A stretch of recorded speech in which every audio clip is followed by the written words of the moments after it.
Hey everybody, this is Greg Reffner on the Abstract Podcast, and we have Tim Maloney with us today, Director of National Partner Programs for North America at Zoom with us. I've known Tim for a handful of years now. He was my boss at, or my boss's boss, I guess you should say, at Act On Software, where, I've really grown to think of Tim as a mentor. And so I'm thankful that he's sharing some of his thoughts with us on our podcast today. Tim, please say hi. Hey, hello, everyone. So, Greg, thanks for having me in. And it's always nice, downrange to have folks that you got to work with, reach out to you and ask to be part of something. So, excited to be here. This is great. Cool. Well, we're going to dive into kind of part two of a conversation that we had at the top of a mountain in Sundance, Utah, while I think feasting on oysters and lobster and taking pictures with our wives. And somehow it evolved into a sales conversation about different kind of tiers of sales reps. And I specifically remember you kind of figuratively drawing out, where your D, C, B, and A players fit kind of in your sales kind of team and how you think about those. And so that's really going to be our conversation today is, what do you do with your D, C, B, A players? How you are identifying them? Is it a revenue number? Is it actions and behaviors? So that's going to generally guide our discussion today. But before we get into that, I want to make sure our listeners have some basis of understanding of your expertise so that, it doesn't sound like you're just kind of winging this and making this stuff up. So give us a little bit of background on kind of your sales career and kind of maybe some of the highlights. Sure. So thanks for having me here. And that was a lot of fun, that conversation. So a little bit about my background. So currently at Zoom for 6 months, where I run their national partner program in all of Canada from a channel perspective.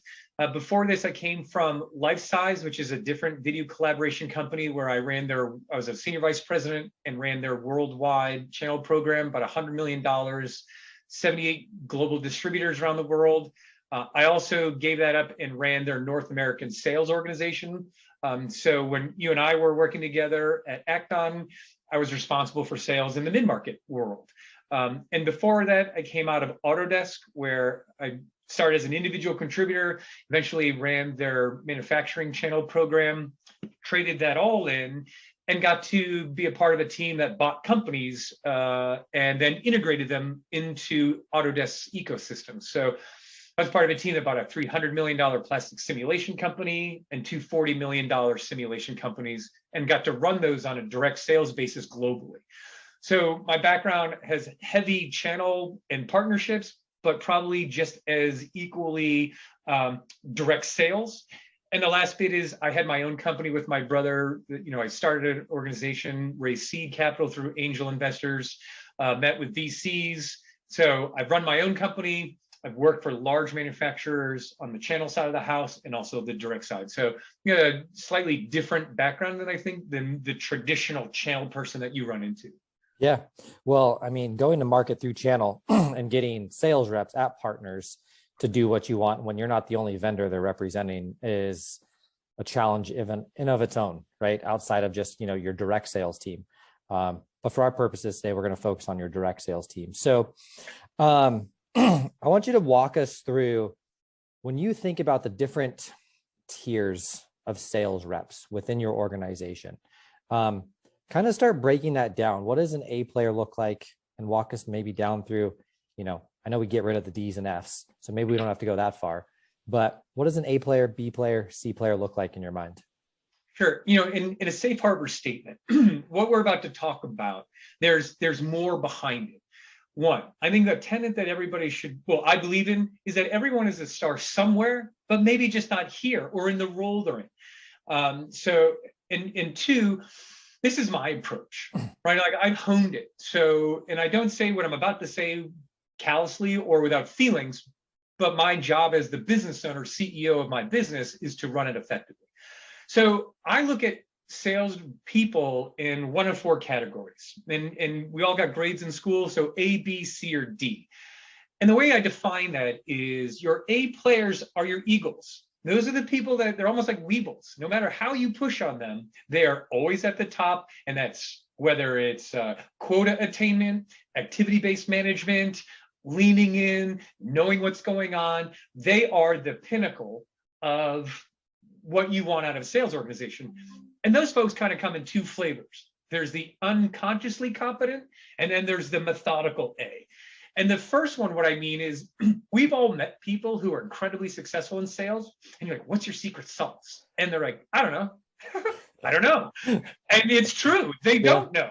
They sense it. They can feel it. It's all the things I dislike because I can't quantify it. I can't quote it. I can't measure it. Right. But they do it because they just have a keen sense. Yeah. And I call that unconsciously competent. They just you hear it all the time. Like, they just know what to do. They know what to say. Right. So there's that person. Okay. On the other side of the curve of A players, you have the methodical kid who busts their ass, who knows the data and the math and have got a strategy and know exactly what they want to go do and measure the shit out of themselves. So those are your A players. And almost no matter what you drop on them, new solutions, new partners, new territories, those are the people that get to the top. Right? So that's your perfection. I call that an eagle. Right? Okay. Feed your eagles. Your B player, the difference between an A player and a B player are usually just 1 or 2 or 3 missing skills. Like, I'm amazing at closing a deal, but I'm a terrible prospector. I can get someone on the phone like a wild person, but I can't close them. I'm a shitty forecaster. Like, those kind of activities that are teachable and coachable. But you probably are just one or, you usually have a few of those little things that you need help on that is truly preventing you from being someone I would define as a top tier, always going to hit it. Those people are going to hit around 85% of their quota.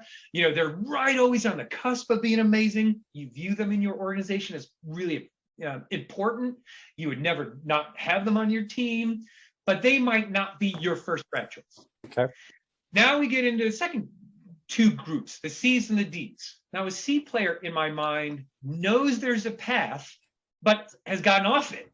And they might be wandering through the woods, right? So there is a journey, there's a prescribed approach to how we want the job done, and they have sort of left that.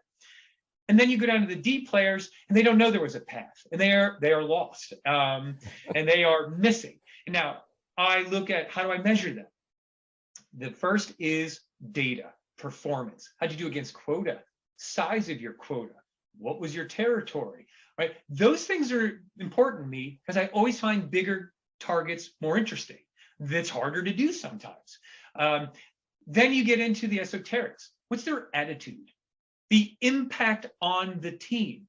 One of the things that I coach in my organization is that I view every single one of them as CEOs of their business.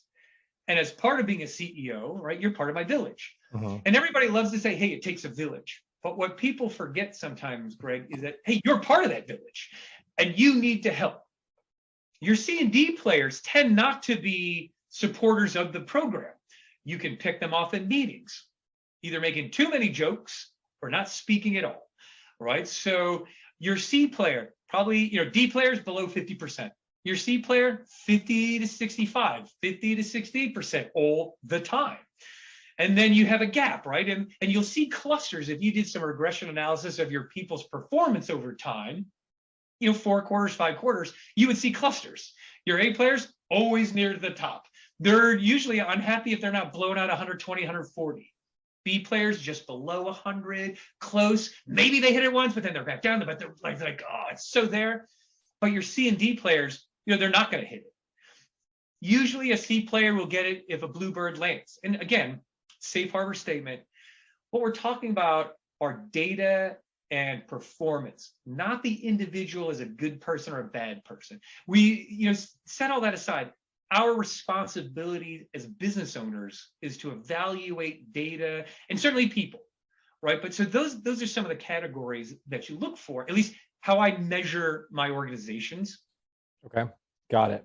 So I think you made an interesting statement. You use data, you also account for people, but at a larger sales team, I mean, you almost have to think that the data is going to be the larger indicator, because is there enough time to evaluate on a per person basis when you're talking 100 plus sales reps within an organization?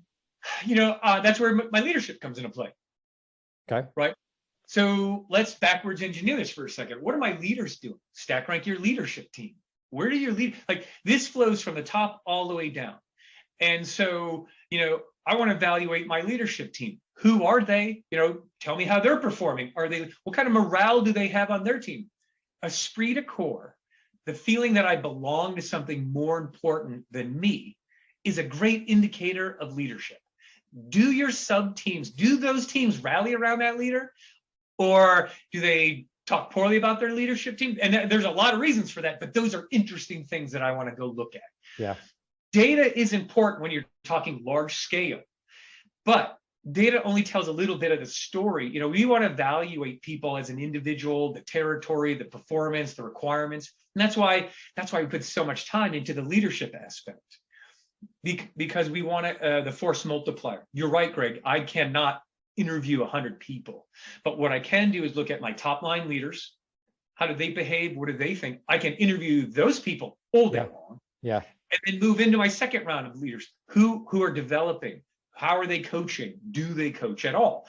Is it purely just, hey, make the phone calls and hit your number? I mean, I think it's more to that sometimes, but that's, you got to scale your view of what we're talking about to the size of the organization. And if you can't get to everyone, that's all right. It's a multi-inning game. Start with where you will have the biggest impact.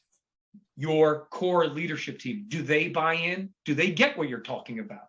Because what you and I are talking about, this ABCD thing, is the number one area where I start with my teams, because most good people, leaders, whether you're a first-time frontline leader or new to a role or just new to a company, or like, my responsibility is to save everybody. And that's what I will be measured. And my view on that is like, no, your responsibility is to make a number. If I could take a step back for a second, I view my job at Zoom, I have two responsibilities: make my number and take care of my people. Yep. If I focus on the latter, the former takes care of itself usually. Yep. Right. So that's an important thing. And two, after we finish this conversation about clearing out, when you start to rebuild, what's important to you, right? So for me, I've just replaced, replaced 80% of my staff. Over what period of time? 6 months. Okay. I've got really good at assessing an organization pretty quickly based on key metrics that I look at in influence. But when I interview people, I only look for three things in every candidate: chemistry, competency, and character, in reverse order. Notice I haven't said anything about domain expertise. I haven't talked about knowledge. We'll get to it. But first and foremost, character. You got to have a compass that points true north of my team. And I don't care who you are. We waste so much time, especially in sales. If the customer doesn't believe you're authentic, if the customer doesn't believe you're trustworthy, people buy and sell from people, you're going nowhere. So, character. Who are you? Second, competency. Because I truly believe that I'm only grooming CEOs and every hire I make should be my own personal replacement, you have to be smarter than I am. You don't have to know more. Man, I've been kicked in the teeth. I have failed a shit ton of times. I've had successes, but I've had the opportunity to learn. So knowledge is one thing, right? My wife would tell you that intelligence is knowing that tomato is a fruit. Knowledge is not putting it in fruit salad, right? So you don't have to know more, but intelligence-wise, you have to be smarter than I am. Okay. Here's my arm. And when I extend it out, the tip of my finger is our CEO and the elbow is my most junior kid. And I don't care title-wise where you are, but intelligence-wise, your ass better be on that curve that if you wanted to, you could go the distance. So because I don't want to hire anybody. My job is not to make myself look good. Right? I'm already the director. I already got here. My job is to build a winning organization. And so therefore, I want to hire people better than I am, who have better thoughts than I do, who see it differently than I do, who make the program stronger. And then the last one is chemistry. Physics tells us that when we get the wavelength right, amplitude goes up with no more energy. And most companies botch this. Do you want to hang out with this person? Do you want to do this? We're going to spend more time together on a weekly basis than you will with your families. It's a shitty trade. But it's better matter, and it better get it right. Because if we're going to come to work and do this, where you start performing good to great is esprit de corps, chemistry, resonance, right? How many times have you ever gone to something and like, oh, that really resonated with me? That's a real thing. Oh yeah. So physics says it's real. So, knowing that, what I tend to do when I assess my organizations is I fire the D's and the C's immediately and just get rid of them. Yeah. It sounds cold, but to my young managers or my new managers, I say this: listen, you have 1A, 3 B's, 2 C's, and a D. Now, natural tendencies, because people are good, I'm going to save everyone, and I'm going to be heroic, and I'm going to get everyone over the line. And while that's nice, it's not the program that I run. And we look at it this way: if you're A player, top of the house, so if we think of a house, right? This is what we talked about on the top of the mountain. When you look at a house, and this house has a first floor, second floor, attic, and a roof. Your A player on the roof. They are truly the pinnacle, right? And they are top of it. Your B player, who is missing those one or couple skills, is in the attic. Man, they're just about to break out. They're just right there. Now, your C player is on the first floor, right? And your D player is, no kidding, down in the ground where the water table is. And the reason I make it that dramatic is because when I talk to my leadership team, I say like, hey, I get you're going to try and save everyone, but let's think about it this way. If your kid brought home a report card that had 4 A's and 1 F, what do you want to talk about, Greg? Natural tendency is to talk about the F. Right. And an F takes as much effort to get as an A does, just in the opposite direction. You just don't get an F. You have to work at it, right? Like, you are not doing shit. You are skipping class. You are working hard. You're on TikTok. Right. Yeah. So how does a kid that get 4 A's get an F? First, hey, you as a parent, you're culpable. Managers, culpable. 2, your kid gets an A in math, science, Spanish, and art, and an F in gym. Why are you going to crush someone about not being able to dunk? Who cares? That's not what they're good at. Yeah. So skip it. Focus on the A's. Now, back to the top of the building, attic, first floor, way in the ground. When our managers, our leaders, focus energy on that D, and you think you only have 13 weeks and a quarter, 440 hours to make it, when how many cycles are you putting into that D player? And honestly, what do you get out of that is a D plus. Someone that's probably going to go from 25% quota to 27, 28, maybe 30. Yeah. It's a bad return. Your C player, right? Same idea. You're going to take a C player and potentially turn them into C plus, maybe B minus. And people argue with all this, like, but then eventually get them there. Like, yeah, I get it. We don't have that kind of time. Yeah. Now, on the other hand, what if we took all those cycles that you just spent on turning a D to a D plus and a C to a C plus and hit your B players? You turn all of those people into A's because they're only 1 or 2 definable skills away, measurable things away from being top performers. And this is where you get into thinking of like, all right, what is my responsibility? I try to get my people to think about management and leadership of sales like a game of chess. Dumbasses play checkers. You go, I go, you go, I go. Maybe I get to go twice because I got lucky. Winners play chess. In 4 moves, I've won this game because I've set the business up accordingly. And evaluating people is a chess move. Where do you spend your time? Most precious asset? Time. Yep. So we want to make sure that our leaders are one, they have the fortitude to make this hard decision. But when you really look at and you parse out your folks on that curve, where do you spend your time and what's been the result? Now, about this edge case. I know your listeners may say, I've got an edge case that proves him wrong. Awesome. Wherever you draw the line, your kids want to argue. Wherever you draw a line in business, that's where they'll go. When we were at Acton together, people were like, what is the line between mid-market and SMB? 10,000 users. And how many times do people want to argue around the 10,000? Like, good Lord, there are 1 billion other customers that don't even come near this line. So let's throw out the edge for a minute, right? We're not like, yes, we all have the unicorn that went with a little love, right? But what I'm talking about are the masses in the organization. Yeah. And by and large, it does fall like this. Your regression analysis will show clusters of quota attainment. Now, map out where you spend your time. And I bet you'll find that people are spending an exorbitant amount of time on returns that aren't going to help you overachieve your number. And so it's when we were talking, the visual helps, because now it doesn't make you a bad person to say, I'm going to get rid of my C's and D's.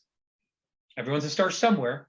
Empathy goes a long way. Hey, you're in a role that doesn't seem to be working here. Maybe you don't have to leave the company, but for what customer success or something like that. People are valuable. Yeah. People are amazing.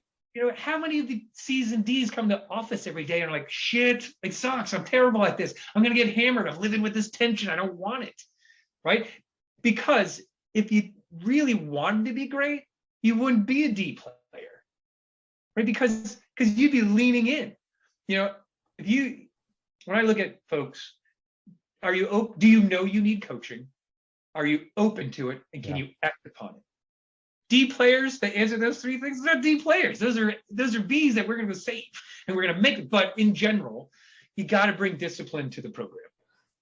So let's talk about, number one, responsibility number. Number two, take care of your people. If you take care of your people, number one will take care of itself. It could be made, an argument could be made that like you get an inbound demo request, right? You don't want that going to your D player or C player. You want to give it to your B player, maybe your A player. And in doing so, you help them get to their number. They're going to have a higher propensity to close that deal at a higher ACV at a faster velocity.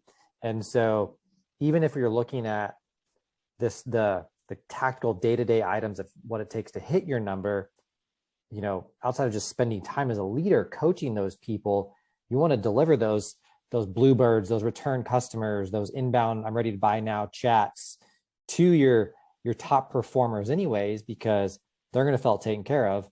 And in turn, they're going to take care of that lead, and it's going to turn into a way to hit your number.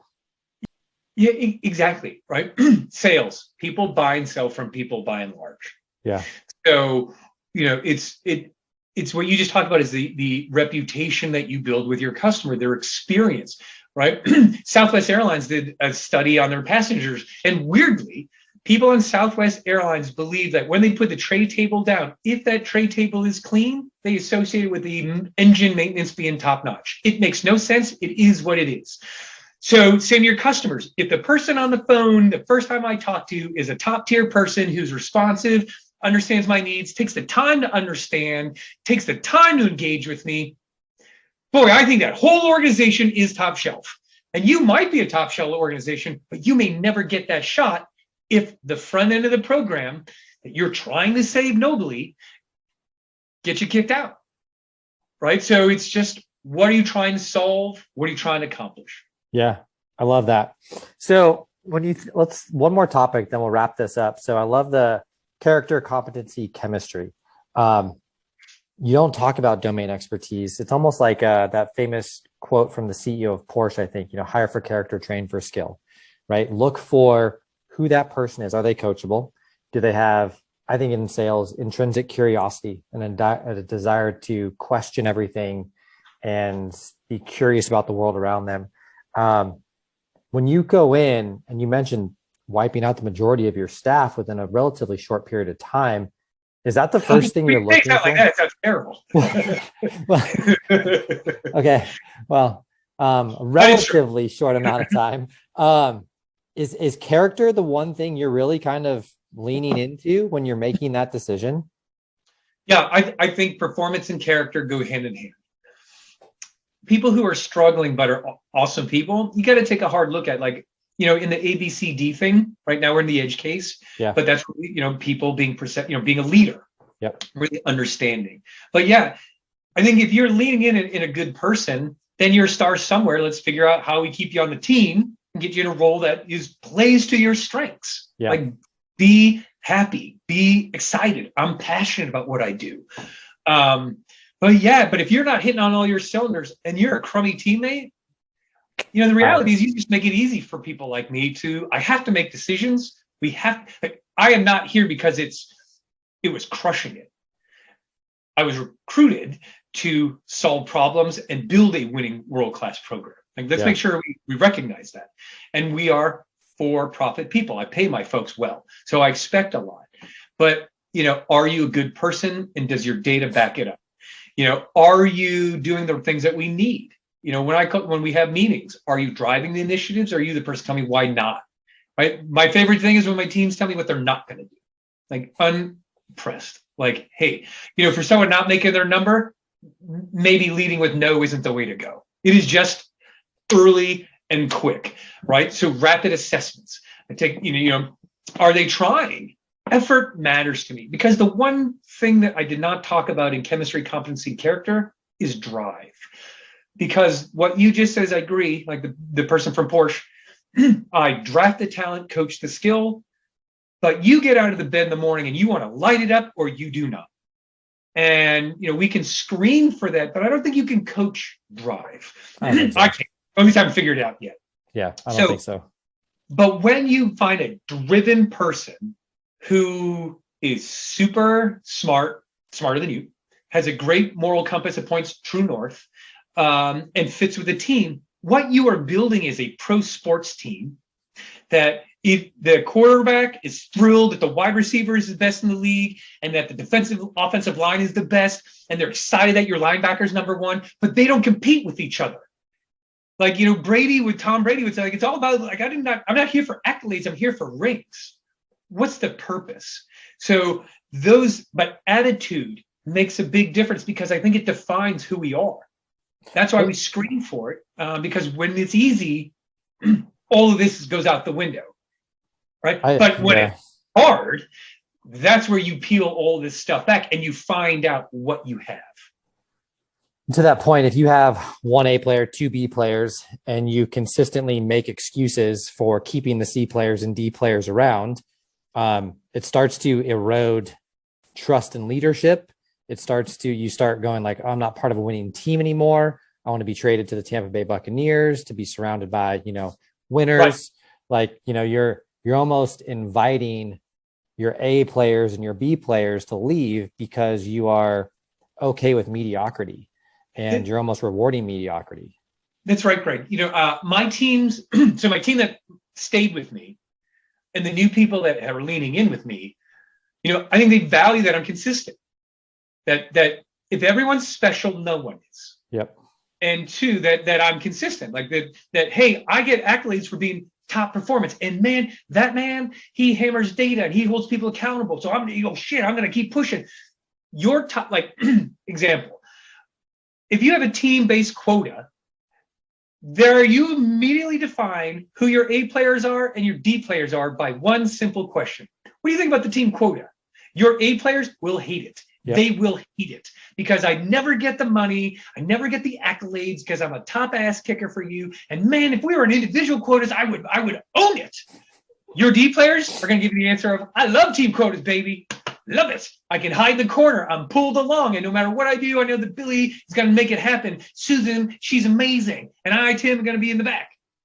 You want to figure out who's who in the zoo? If you're on a team quota, ask. That will tell you who is who. I bet you get real close around those things. And so you kind of look at what do you look for? Because I know what I'm building, right? That pro sports team. Yeah. I know how I'm going to coach it. I know how I'm going to run it. I know the kind of the DNA of the person I want. But domain expertise, hey, that's a plus. But, when people send me resumes and people reach out like, hey, I got all this experience in this similar market, you should hire me. Like, fuck, if you were really good, why are you still at where you're at? Right? Like, you're not running the show. Like, seriously, why are you not running the show? And so for me, like, my favorite question in an interview is, Greg, tell me a time you failed. What did you learn and what were the consequences? Because everybody in the interview wants to tell you how they brought water to kids in Africa and how they prepared for it. And you fast forward that question at somebody, you now get into more about who they are. Do they give you shitty answers? Like your D player will give you this answer. Well, yes, let me tell you about this failure. Had a deal, right? Amazing deal. Got us in there, man. And the company's pricing sucked. The company didn't do something right. It was terrible. I'm going to call that a loss. I really feel like we did something together, but the company did this shit. Yeah, thanks. What you just told me is you're never taking accountability for any of your own shit. Out you go. The best answer I got, though, was I hired a very junior person, way below the radar for the national program at my current employer.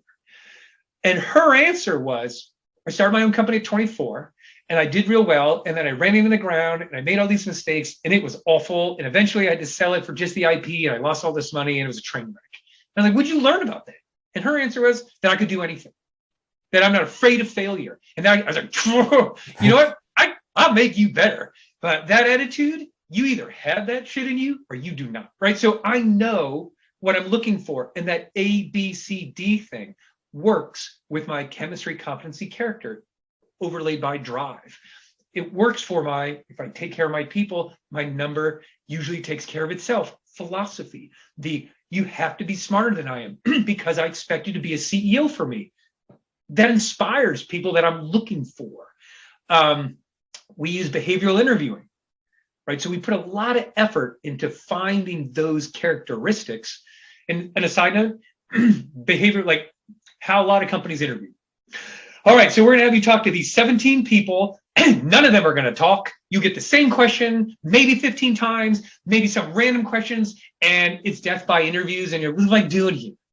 So for me, what that teaches me is company can't make a decision. It's a convoluted process, and the policy is more important than the product. It's more important for us to have you interview 15 people, make the goddamn number. No, the point is make the number, adjust the policy. So we do panel interviews. I bring in 3 of my trusted leaders. So there are 4 of us. 1, we ask all the same questions. I did 45 interviews to build my team in Q4, November, December, January. So 45 interviews. We asked everybody the same question. So I had my 2 questions. Everybody has their questions. You bring 4 people to a panel interview, you immediately can assess answers, comparison, body language, right? It's hard to run an interview, listen, take notes, anticipate the next question. But when you bring a team with you, hiring, most important, people, most important. So you bring the leadership with you, you have your defined questions. So 2, for the candidate, yeah, guess what, kids? This isn't going to be easy. I'm going to make the interview an incredibly hard program, not to be mean, not to be disrespectful, but you join my program, you better know what you're in for. I'm going to put you in environments that are difficult, and it starts here. Can you survive the panel interview? Then we get to behavioral interview questions. Greg, in today's interview, we're going to ask you a series of questions, and to the best of your ability, please answer the question from experiences from your past, because I believe strongly that a person's previous behavior is a good indicator of future performance. I'm uninterested in how anybody might solve a problem. I want to know how you did. So and then the biggest trick of all is the first one. Hey, Greg, your resume is amazing. Really impressed. That's why you're in this panel interview. But your resume doesn't tell us anything about the person. Can you take 5 minutes and tell me about yourself? Tell me what makes Greg Greg. And while I'm somewhat listening to what you choose, I'm watching the clock. Can you handle a 5-minute basic instruction? You'd be amazed how many people speak for 10 seconds and stop, how many people go for 20 minutes. You have failed the interview there as well because you're not aware, you can't manage the clock. And hey, listen, there are a lot of people I'm going to talk to, and I know it sounds crazy to your listeners, but you must choose your own things that are important to you. And in my interviews, those are important. Can you manage a clock? Can you actually follow directions? Are you going to start with the past and then transition to forward-looking statements? Usually happens, fail the interview, right? We ask, how did you prepare for today? Blah, blah, blah, blah. And then we ask them a product question. Did you really prepare? And again, it's not vindictive. In fact, it's wrought with failure. I fully expect that people get tripped up in the program. But success in my interview is, did you fight your way back? Did you, despite screwing something up, did you try to recover it? Did you push back a little bit? Okay, I'm not looking for perfection. I know it's hard. I know what I'm looking for. I've structured this whole thing for an output. And that output is, did you push back? Did you try? Do I think in the struggle you'll make it? And so remember, the A, B, C, or D, while it's easy to say it, we have a thought process behind what we're looking for. We have an interview program to screen for it. We know what we don't want. And, we try to be very fair and consistent in this process, because the output is, these are CEOs that are going to interface with your customers, that are going to determine the fate of your company. And does that customer buy from you or somebody else? Are they coachable? Is your team high performing? All of that starts with, where do you spend your time and why? Some companies say, hey, we're going to save everybody. Awesome. I don't want to work there. Yeah. I know that sounds terrible, but I want to work a high performing team. And if you're willing to bust your ass, man, I got a home for you. But just because you're like, I was gold star before, let me tell you, yeah, don't care, right? I'm looking for scrappy. I'm looking for smart. Greg, like when we met, looking for someone with a chip on their shoulder. Why are you working the third shift? Because I did what I want done faster. I can do it my way. I can work the work-life balance that I want. And I don't need guidance. I'll get it done. Fantastic. How do we make that work for you even more? Right? So yeah, but the ABCD thing, it's critical. Tip of the iceberg of a thought process and a program that allows you to look that way. So this is awesome, Tim. I didn't realize there was so much more behind just our kind of short conversation that we shared a couple of years ago. I personally love the question of, tell me about a time you failed, because how they answer that immediately tells you, are they going to blame somebody else or are they going to blame themselves? And if they blame themselves, that means they take ownership for their outcomes that they have and responsibility for what happens to them. And it makes me think of like Jocko Willink's, Extreme Ownership book and TED Talk, where he kind of talks about that. And it's rare to find those people, but when you do, you latch onto those people and you do not let them go, because everything else around that, whether it's skills, product knowledge, domain expertise, that's all teachable. But the desire to take ownership and responsibility for your failures, even regardless of it's your fault or not, is a rare character trait that I think everybody wants to surround themselves with. Do you have the guts to take a fastball to the head in an interview? Yeah. Will you tell the truth? Because that's what this is about. Yeah. Who are you? Character. When pushed, competency. And will you tell, how do you answer it? Chemistry. One question gives you a window, but we really, we've intentionally structured things. So we don't do it flippantly. It's not half-assed, and it's not we put a lot of effort to a program that may look sort of different to an outsider. But, when you ask the failure question out of nowhere, right? Out of nowhere, and you force someone to think on their feet, it's an amazing experience because you just learn so much. Oh yeah. Are you blaming or you're not? Because that's what I want out of my leaders. I've had people say, I've never failed before. Oh, okay. Bye. Not interested. Because the other part of this is my job is to remove fear of failure. Because I want my people to go push the envelope. Yep. And thin air is where you're going to spin the aircraft and crash into the ground, right? Fail, fast, forward. What I say to my teams once we get through this process is, okay, now that you're here, we wanted you. You qualified through my Q course, the qualification program. You're in. We want you here. Now, having said that, one, you come off the pitch, that uniform better be dirty. Why? Because why else the hell fuck I need you? I could have 7,000 other people who played it safe and do shit for me.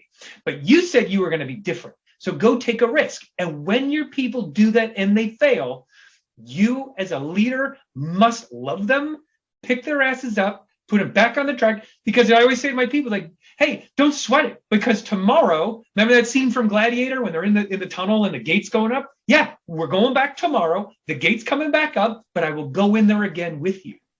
But get off the damn ground, clean yourself off, and let's go again. Because failure is learning. Yeah. I have failed so many times. But do you make the same mistake consistently? That's the problem. Right? Coach them on that. But I want to absolve them of fear. Because when you find the right chemistry, competency, and character that are driven, and you remove fear, the difference between reckless behavior and risk-taking is thinking and a plan. Take risks. I pay my people to take risks. I'm not going to be number one by playing it safe and do a little bit. We're going to go for it all, take a deep swing because we have a lot of thought and a good strategy. No plan survives first contact. So roll it out, assess it, adjust, and hit it, and keep going. But, once you get these A's and your B's, How do you unlock them? Remove the fear, have their back, and always start with when something goes wrong, Greg, in my organization, it's my damn fault. Yep. And when something goes right in my organization, it's my amazing people. Because the person in the field is always right until proven otherwise.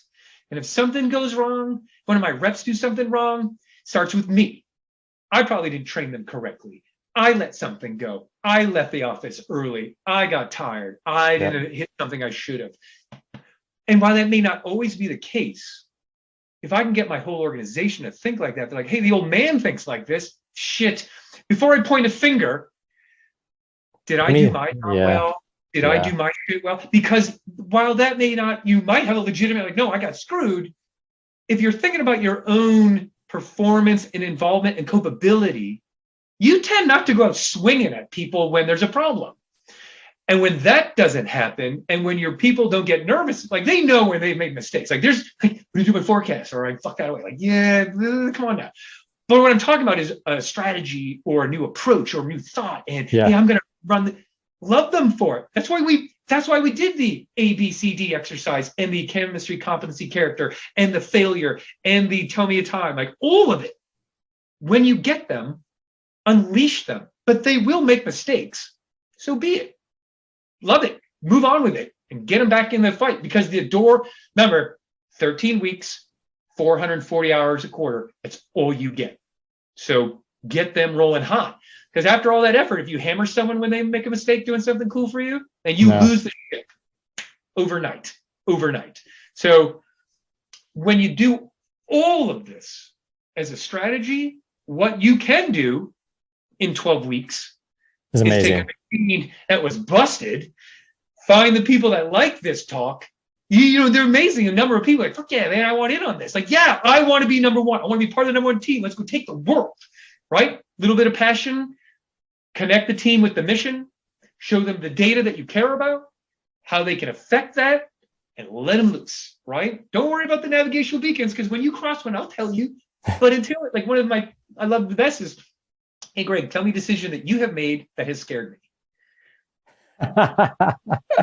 Right? And when you're like, I don't have one, you're like, hey, okay, this is the woodshed time. The first and only time that we're going to have this talk. Why not? I empower you to be CEO. Why are you playing it safe? 7,000 people play it safe for me. I need you to be different, right? So are you nurturing the A's? Are you drawing out that out of your B's? You can't have conversations around extreme ownership with C and D players just by the fact of where they are at, what they're doing. Again, gross, they're blanket statements, but for this conversation, blanket statements work. And they're all related. And when you take a step back and look at the broader mechanics of your organization, the ABCD thing is critical, because you can't do anything else until you unscrew that. Dang, Tim, as always, sir, over-delivered, exceeded expectations. Really, I love this. I mean, this is all, I mean, obviously I share the same feelings as you do. And I think our listeners, I think this will resonate with some folks who are those A players and B players wanting to be A players. And this might scare some people. And you might have some people listen to this, Tim, and go, ooh, I don't want to work for that guy. But you don't want those people working for you anyways. So, you know, and it's exactly right. I am not for everybody, right? And remember, it's okay. Yeah. Leaders are sort of like snowflakes. No two are the same. So find one that resonates with you, right? I'm pretty clear about what I'm building, and I'm pretty clear about how I run it. And in the interview process, the reason we do a panel and we do it the way we do it is because that's the opportunity for that person to get a sense of what they're rolling into. Eyes open, mind open. This is the culture. You talk to me after an hour, you're pretty comfortable what the hell I'm running and what I'm about. And you're right. I think there are people like, no way. I disagree with the CD thing. He's totally wrong. Got it. Everybody, you know, free market economy. But I tell you, for the people and the programs that I've turned around, this works for me. And if you find some of it horrifying, awesome. Why? You know, dig into it. Like, why? You know, like, I got my own plan. Fantastic. Love to understand how it could be better. Yeah. But that's, you know, learn. But, you know, at the end of the day, Greg, have some guts, call your shot, and attempt to do something. And if it's not working, change. But leadership, right? Heavy is the head that wears the crown. Not everybody's going to like it. So are you trying to save everyone? Are you trying to, build a winning organization? And sometimes you can do it together. Sometimes those are not the same program. But hey, man, thank you for allowing me to join. And I hope this was impactful. And I really appreciate it. It's always good to see you. And, I really value the opportunity to talk.